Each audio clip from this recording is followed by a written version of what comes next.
Welcome to శ్యామలాస్ kitchen. ఈరోజు శ్యామలాస్ కిచెన్లో పల్లీల రైస్ ఎలా తయారు చేయాలో చూద్దామండి. పల్లీల రైస్కి కావాల్సిన పదార్థములు: 1 కప్పు రైస్ తీసుకోవాలి, 1 గుప్పుడు వేరుశనగ గుళ్ళు, 2 స్పూన్లు నువ్వులు, 2 స్పూన్లు పోపు దినుసులు, శనగపప్పు, సాయమినపప్పు, ఆవాలు, కొద్దిగా ఎండు కొబ్బరి, 4 ఎండుమిర్చి, కొద్దిగా కరివేపాకు, రుచికి తగినంత ఉప్పు. నేను ఇక్కడ సోనా మైసూర్ రైస్ తీసుకున్నానండి. మీకు ఏ రైస్ కావాలంటే ఆ రైస్ తీసుకోవచ్చు. మామూలు రైస్తో అయినా బాగుంటుంది, బాస్మతి రైస్తో అయినా బాగుంటుంది. ఇవి ఇప్పుడు శుభ్రంగా 2-3 సార్లు కడుక్కుని ఒక అరగంట సేపు నానబెట్టుకోవాలండి. మంచినీళ్ళలో వేసి నానబెట్టుకోవాలి. రైస్ పొడి పొడిలాడుతూ రావాలంటే మనం స్టవ్ వెలిగించుకుని ఇలా ఒక గిన్నెలోకి నీళ్లు వేసుకోవాలండి. నీళ్లు వేసుకుని మనం ముందుగా మరిగిన తర్వాత ముందుగా నానబెట్టుకున్న రైస్ని వేసుకోవాలి. మనకి రైస్ ఉడుకుతుంది తెలుస్తుందండి. పొడి పొడిగా రావాలంటే ఇలా ఉడికించుకుంటే మనం ఉడికించి వార్చుకుంటే పొడి పొడిగా వస్తుంది రైస్ మనం వాటర్ ఎక్కువ వేసుకుని ఉడికించుకుంటే చాలా పొడి పొడిలాడుతూ చాలా బాగుంటుందండి. మనం తక్కువ రైస్ వేసుకుంటే మెత్తగా అయిపోతుంది రైస్, నానిపోయి బాగాను. ఇలా ఉడికించుకుని వార్చుకోవడం వల్ల పొడి పొడిలాడుతూ వస్తుందండి. రైస్ చక్కగా ఉడికిపోయిందండి. ఇలా చేత్తో అంటే చక్కగా ఈ విధంగా ఉడికిపోయింది. ఇప్పుడు మనం స్టైనర్లోకి ఈ గింజంతా వంచేసుకుని మనం రైస్ పక్కన పెట్టుకోవాలండి. ఇప్పుడు మళ్ళీ స్టవ్ మీద ఒక బండి పెట్టుకోవాలండి. బండి వేడైన తర్వాత పల్లీలు వేసుకోవాలి. పల్లీలు కొంచెం రోస్ట్ అవ్వాలండి. పల్లీల్ని మనం ఈ విధంగా సిమ్లో పెట్టుకుని వేయించుకోవాలి. పల్లీలు ఈ విధంగా సగం రోస్ట్ అయిన తర్వాత మనం ఎండు కొబ్బరి కూడా వేసుకోవాలండి. ఎండు కొబ్బరి వేసుకుని ఇవి కూడా వేయించుకోవాలి. మనం ఆయిల్ లేకుండా డ్రైగానే వేయించుకోవాలి ఇవన్నీని. అలాగే ఎండుమిర్చి కూడా వేసుకోవాలండి. కొద్దిగా 2 రెమ్మలు కరివేపాకు కూడా వేసుకోవాలి. కొంచెం వేసుకోవాలి, మళ్ళీ తాలింపులో కూడా వేసుకుంటాము కరివేపాకు.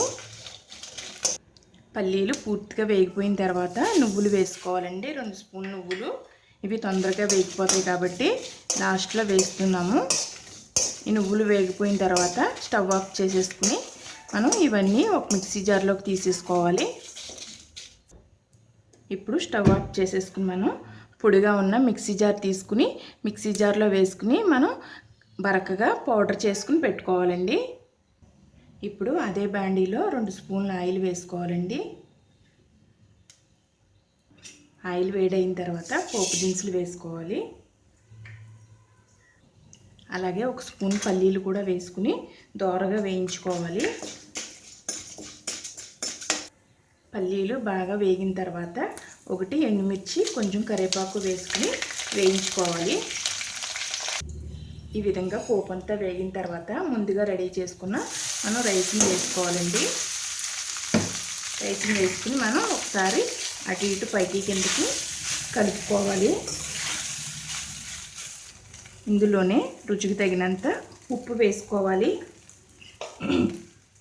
అలాగే ముందుగా సిద్ధం చేసుకున్న పల్లీల పౌడర్ని కూడా వేసుకుని ఒకసారి పైకి కిందకి కలుపుకోవాలండి. అంతా కలిసేలాగాను ఈ విధంగా అంతా కలిసేలాగా కలుపుకోవాలండి.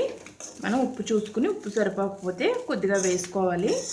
ఇప్పుడు రెడీ అయిపోయిందండి. స్టవ్ ఆఫ్ చేసేసుకుని సర్వింగ్ ప్లేట్లోకి తీసుకుందాం.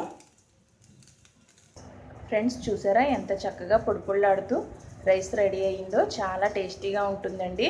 పిల్లలకైతే చాలా బాగా నచ్చుతుంది. వాళ్ళకి లంచ్ బాక్స్లో పెడితే బాక్స్ ఖాళీ అయ్యి వస్తుంది. కూర ఏమీ లేనప్పుడు ఇలాంటి రైస్ చేసుకుంటే చాలా బాగుంటుందండి. ఈ పల్లీ పౌడర్ చక్కగా చాలా టేస్టీగా ఉంటుంది. ఈ పల్లీ పౌడర్ని మనం బరకగా ఈ విధంగా గ్రైండ్ చేసుకుంటే చాలా బాగుంటుందండి. మనం 2-3 సార్లు యూజ్ చేసుకోవచ్చు. ఒకసారి పౌడర్ చేసుకుంటే ఫ్రెష్గా చేసుకున్నా బాగుంటుంది. ఈ పల్లీ రైస్ని మనం ప్రయాణంలోకి కానీ, లంచ్ బాక్స్ కానీ, పెద్దవాళ్ళ ఆఫీసులు కానీ చాలా బాగుంటుందండి. ఫ్రెండ్స్, ఈ వీడియో కనుక మీకు నచ్చినట్లయితే please subscribe my channel, share చేయండి, లైక్ చేయండి. మీ సలహాలను కమెంట్స్ ద్వారా తెలియచేయండి. Thank you for watching.